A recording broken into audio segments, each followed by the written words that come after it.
قال الله تعالى في القرآن الكريم: أعوذ بالله من الشيطان الرجيم. بسم الله الرحمن الرحيم. يا أيها الذين آمنوا كتب عليكم الصيام كما كتب على الذين من قبلكم لعلكم تتقون. صدق الله العظيم. Yang saya hormati bapak-bapak dan ibu-ibu jamaah salat subuh yang insyaallah kita semua mendapatkan rahmat dan maghfirah dari Allah Subhanahu wa taala. Pertama, kita bersyukur kepada Allah atas segala limpahan rahmat, taufik dan hidayahnya sehingga kita masih diberikan kesempatan oleh Allah untuk melakukan ibadah, yakni ibadah salat subuh berjamaah, kemudian solat-solat yang lain. Karena masih banyak saudara-saudara kita apabila kita berjalan sehabis maghrib atau isya, itu di perjalanan banyak sekali, baik itu di tempat-tempat, baik itu di warung-warung kopi, itu banyak orang-orang yang masih nongkrong padahal waktu isya sudah masuk, padahal waktu sholat tarawih sudah masuk, tetapi masih saudara-saudara kita berada di tempat-tempat yang seperti itu. Mereka tidak bergegas untuk melakukan sholat isya dan sholat tarawih. Ada yang di dalam perjalanan, maka kita bersyukur kepada Allah apabila kita masih tetap bisa melakukan sholat 5 waktu secara berjamaah. Kemudian ditambah lagi dengan solat-solat sunnah, baik itu solat sunnah rawatib, solat-solat sunnah yang mengiringi solat fardu. Kemudian kita tambah lagi dengan solat-solat sunnah yang lainnya, baik itu solat tarawih, baik itu solat tahajud dan solat-solat yang lainnya. Maka bersyukur kita kepada Allah Subhanahu wa taala karena kita bisa melakukan tersebut, karena hidayah dan petunjuk dari Allah Subhanahu wa taala kita mampu melakukan ibadah, yakni yang namanya salat tersebut. Salawat serta salam semoga tetap terlimpahkan kepada junjungan kita Nabi Agung Muhammad sallallahu alaihi wasallam beserta para keluarganya, para sahabatnya, para pengikutnya hingga akhir zaman.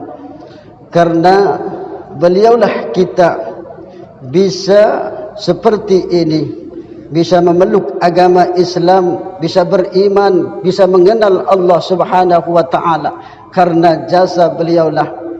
Tetapi Rasul juga beliau tidak dapat memberikan hidayah karena beliau bersabda, bu'istu da'iyan wa muballighan wa laysa ilayya minal hidayati syai'un, kata Nabi. Aku ini diutus, ya, aku ini diutus untuk menyeru dan menyampaikan, namun aku tidak bisa memberi, artinya aku tidak bisa memberikan kekuasaan, yakni tidak bisa memberikan hidayah, kecuali Allah Subhanahu wa taala yang bisa memberikan hidayah. Rasul diutus oleh Allah untuk menyampaikan, untuk menyeru dan menyampaikan, namun beliau juga tidak bisa untuk memberikan hidayah karena itu adalah hak Allah Subhanahu wa taala. Iblis diciptakan oleh Allah untuk merayu, namun iblis juga tidak ada kekuasaan untuk menyesatkan. Iblis diciptakan oleh Allah untuk merayu, menggoda, tetapi dia juga tidak mempunyai kekuasaan untuk menyesatkan hamba-hambanya yang ikhlas. Ini kata Rasul, ya, ini sabda Rasul, kata beliau, bu'istu da'iyan wa muballighan wa laysa ilayya minal hidayati syai'un. Aku diutus untuk menyeru dan menyampaikan, tetapi aku tidak bisa memberikan hidayah. Makanya kita bersyukur kepada Allah apabila kita masih bisa diberikan hidayah, diberikan petunjuk, diberikan pertolongan oleh Allah Subhanahu wa taala. Maka pergunakan, ya, pergunakan apa yang diberikan oleh Allah Subhanahu wa taala untuk mengabdi kepada beliau, mengabdi kepada Allah Subhanahu wa taala. Jangan sampai kita menyia-nyiakan nikmat-nikmat yang telah diberikan oleh Allah Subhanahu wa taala. Jangan sampai kita menjadi orang-orang yang dibenci oleh Allah. Jangan sampai kita menjadi orang-orang yang dimurkai oleh Allah Subhanahu wa taala. Pernah Nabi Musa bertanya kepada Allah, "Ya Allah, siapakah makhlukmu yang paling engkau benci di muka bumi ini?" Nabi Musa bertanya kepada Allah, "Ya Allah, siapakah makhlukmu yang paling engkau benci di muka bumi ini?" Dijawab oleh Allah Subhanahu wa taala, "Orang yang paling aku benci kata Allah, makhluk yang aku benci adalah mereka yang hatinya takabur. Yang hatinya takabur, yang lidahnya kasar, yang imannya lemah, dan yang tangannya bakhil. Ini adalah makhluk yang dibenci oleh Allah Subhanahu wa taala. Yang hatinya takabur, yakni sombong. Di dalam hatinya ada kesombongan. Ini, maka kita harus tawadhu, jangan merasa sombong. Karena apa? Iblis kesalahannya cuma satu. Dia tidak mau sujud kepada Nabi Adam alaihi salam karena merasa dirinya merasa lebih baik. Dia menjawab, "Ana khairum minhu," kata iblis. Saya lebih baik dari dia. Iblis diciptakan dari api, sedangkan Adam itu diciptakan dari tanah. Makanya dia mengatakan, "Ana khairum minhu," kata iblis, saya lebih baik daripada dia. Makanya dia tidak mau, walaupun itu adalah perintah Allah Subhanahu wa taala. Ya. Itu kesalahan iblis cuman satu kali. Ya. Dia tidak mau tunduk, tidak mau sujud kepada Nabi Adam, melanggar perintah Allah Subhanahu wa taala. Makanya iblis dikeluarkan dari surganya Allah. Padahal iblis itu adalah makhluk, dulunya adalah makhluk yang paling dekat dengan Allah Subhanahu wa taala. Di mana iblis itu bernama Azazil. Ya. Iblis itu namanya adalah Azazil. Dahulu dia memimpin para malaikat dunia. Malaikat itu dipimpin oleh iblis. Dia makhluk yang dekat dengan Allah Subhanahu wa taala. Namun karena dia melanggar perintah Allah sekali itu, maka dia mendapatkan murka Allah, maka dikeluarkan dari surga. Makanya iblis itu dia makhluk yang sudah mengetahui tentang surga. Dia mengetahui tentang neraka. Maka dia lebih leluasa. Kalau kita digoda oleh iblis tanpa iman, tanpa keikhlasan, dia lebih leluasa. Kenapa? Karena iblis atau setan itu bisa mengalir dalam aliran darah kita. Dia bisa masuk dalam tubuh kita melalui aliran-aliran darah kita. Kata Nabi, "As-syaitanu yajri min ibni Adama majrad dam." Kata Nabi, setan itu bisa mengalir dalam darah anak Adam, ya. Itu bisa mengalir dalam darah kita, bisa masuk ke dalam aliran darah kita. Maka mudah bagi iblis untuk menyesatkan kita, ya. Kalau kita tidak berzikir mengingat Allah Subhanahu wa taala. Bagaimana cara menghindari godaan iblis? Dengan mengingat Allah, berzikir kepada Allah Subhanahu wa taala. Itu cara menghindarkan dari godaan setan. Karena kalau seseorang itu mengingat Allah, berzikir kepada Allah Subhanahu wa taala, maka setan itu tidak bisa mendekati kita. Tetapi kalau seandainya kita lalai, tidak mampu berzikir, tidak mengingat Allah, maka setan itu akan masuk. Contoh seperti azan. azan apabila dikumandangkan, setan itu lari terbirit-birit, setan itu lari terkentut-kentut. Itu menurut hadis Nabi, ya.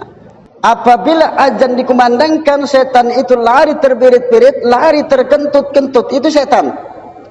Tetapi kalau azan sudah berhenti, dia kembali. Ini makanya kita dianjurkan supaya selalu mengingat Allah, berzikir kepada Allah Subhanahu wa taala dalam keadaan apapun, ya. Di dalam masjid juga itu setan ada. Kalau di dalam masjid kita duduk tidak berzikir kepada Allah, maka setan pun akan menguasai kita. Di dalam masjid kita cuma hanya menghayal di dalam masjid, ya, memikirkan ini, memikirkan itu, memikirkan urusan dunia, itu pun setan bisa menguasai kita walaupun kita berada dalam masjid, ya. Tetapi kalau seandainya kita berzikir mengingat Allah Subhanahu wa taala, maka setan tidak akan mampu menguasai kita, setan tidak akan mampu menggoda kita. Kalau kita memang berada dalam masjid, kemudian kita berzikir kepada Allah, mengingat Allah Subhanahu wa taala. Tetapi kalau kita tidak berzikir, itu setan akan menguasai kita.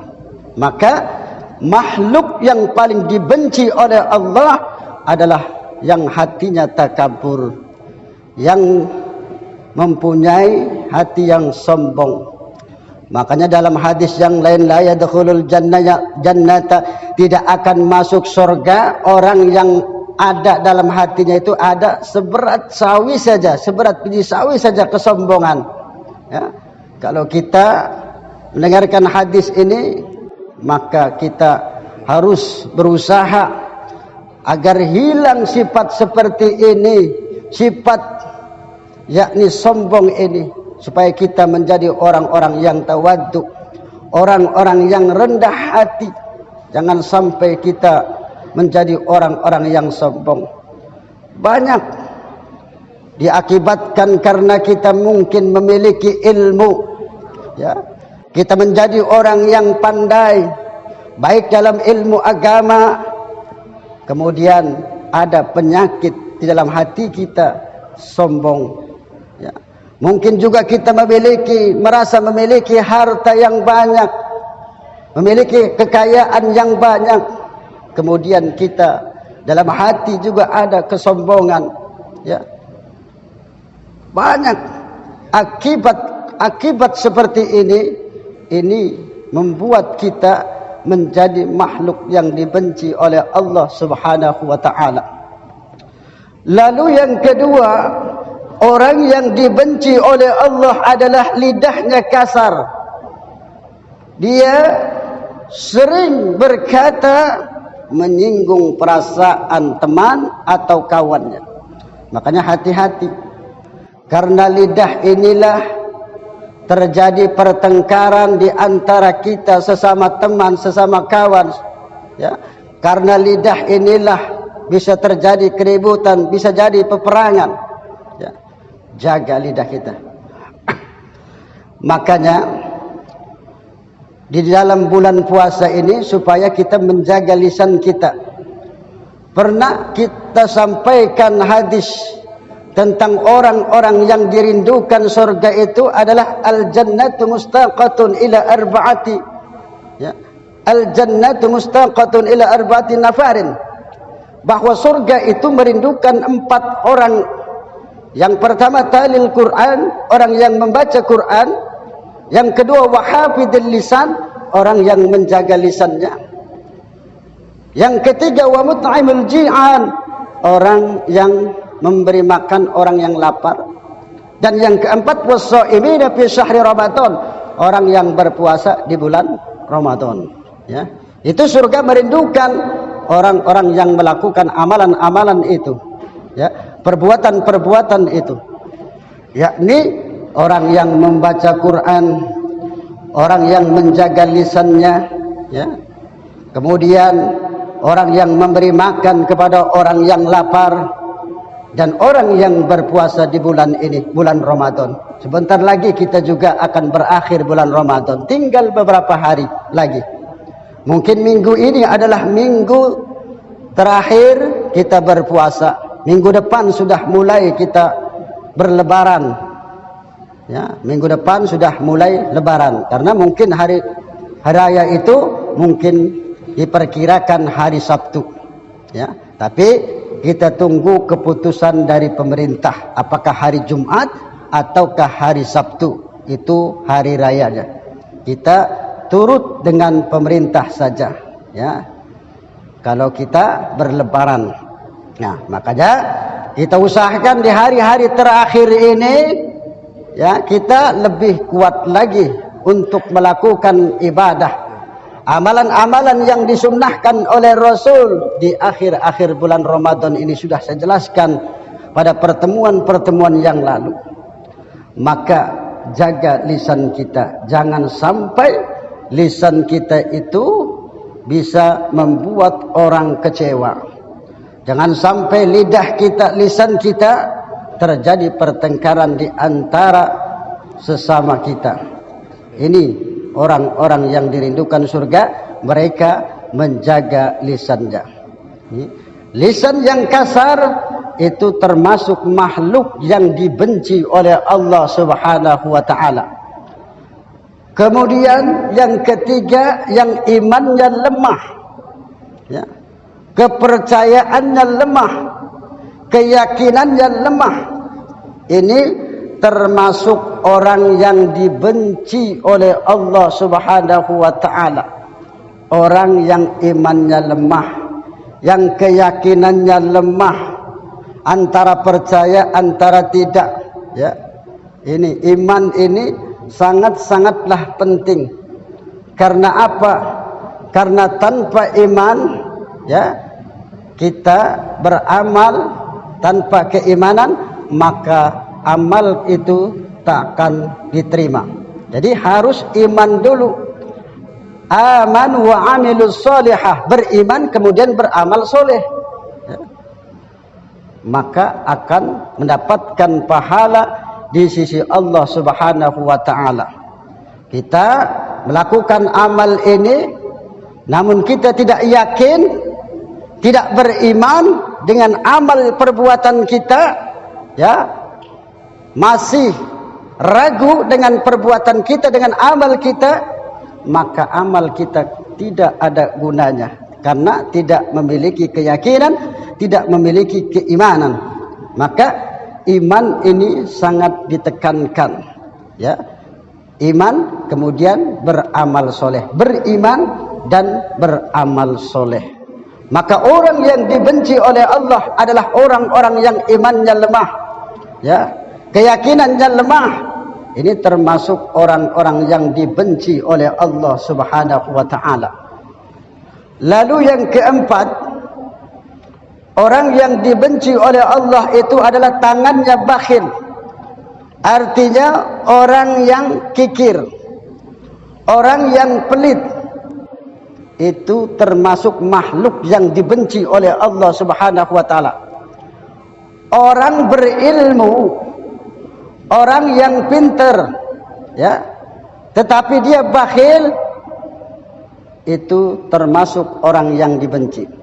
Tetapi orang bodoh namun dia dermawan, itu termasuk orang yang disenangi oleh Allah, itu termasuk orang yang dicintai oleh Allah Subhanahu wa taala. Orang berilmu tapi dia bakhil, itu tidak disukai oleh Allah.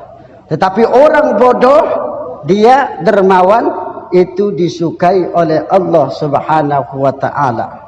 Makanya kita jangan sampai menjadi orang-orang yang kikir.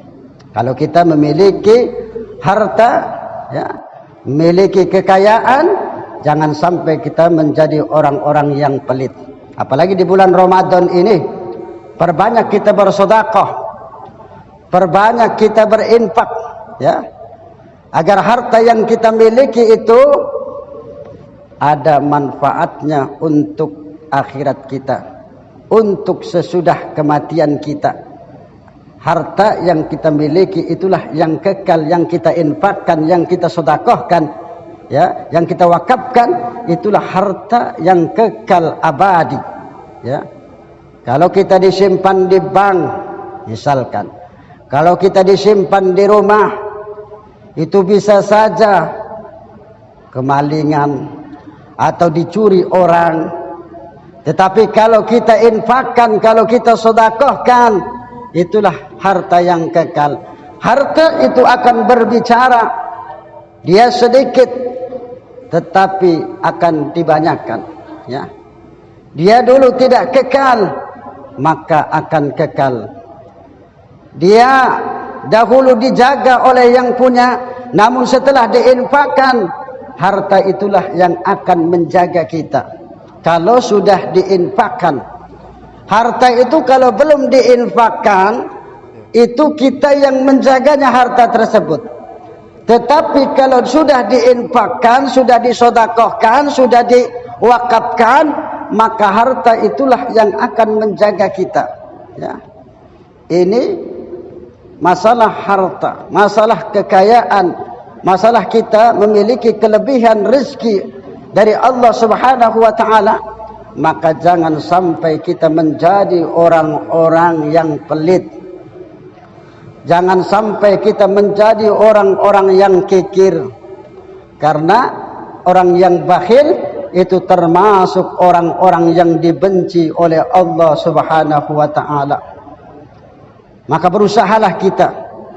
Karena orang yang bersedekah itu yang disenangi oleh Allah itu memang dia merasa takut. Merasa takut hartanya habis. Merasa ada dalam hatinya kekikiran, ya, tetapi dia masih tetap bersedekah, masih tetap berinfak, ya. Karena dia yakin bahwa harta itu akan menjaganya kelak di akhirat nanti dan akan menjadi naungannya kelak di akhirat nanti. Kalau kita berbicara tentang masalah keutamaan sedekah, itu banyak sekali tentang keutamaan sedekah. Di antaranya keutamaan sedekah itu bisa menghindarkan penyakit, bisa menghindarkan mara bahaya, ya, bisa menolak kejelekan. Bahkan sedekah itu bisa menyembuhkan orang yang sakit. Karena kata Nabi, "Dawu mardakum," obatilah orang sakit kalian dengan sedekah. Bentengilah harta kalian itu dengan zakat, obatilah orang sakit kalian dengan sedekah. Ya, itu menurut hadis Nabi kita Muhammad sallallahu alaihi wasallam, bentengilah harta kalian dengan zakat dan obatilah orang sakit kalian itu dengan sedekah, ya. Maka kita usahakan, ya, agar kita banyak-banyak bersedekah sesuai dengan kemampuan kita. Karena kemampuan kita itu berbeda-beda, ada yang kaya, ada yang menengah, dan ada yang di bawah, ya. Namun kita tetap berusaha sesuai dengan kemampuan kita agar memang benar-benar kita mendapatkan pahala dan mendapatkan ridho dari Allah Subhanahu wa taala, dan kita tidak termasuk orang-orang yang dibenci oleh Allah. Bagaimana orang-orang yang kikir? Dia akan dibenci oleh Allah, dibenci juga oleh manusia. Orang yang kikir, orang yang bakhil, al-bakhilu ba'idum minal jannah. Orang yang bakhil itu jauh dari surga. Ba'idum minan nas, jauh dari manusia, ya. Ba'idum minallah, jauh dari Allah. Qaribum minan nar, dekat dengan neraka. Itu orang yang kikir, ya.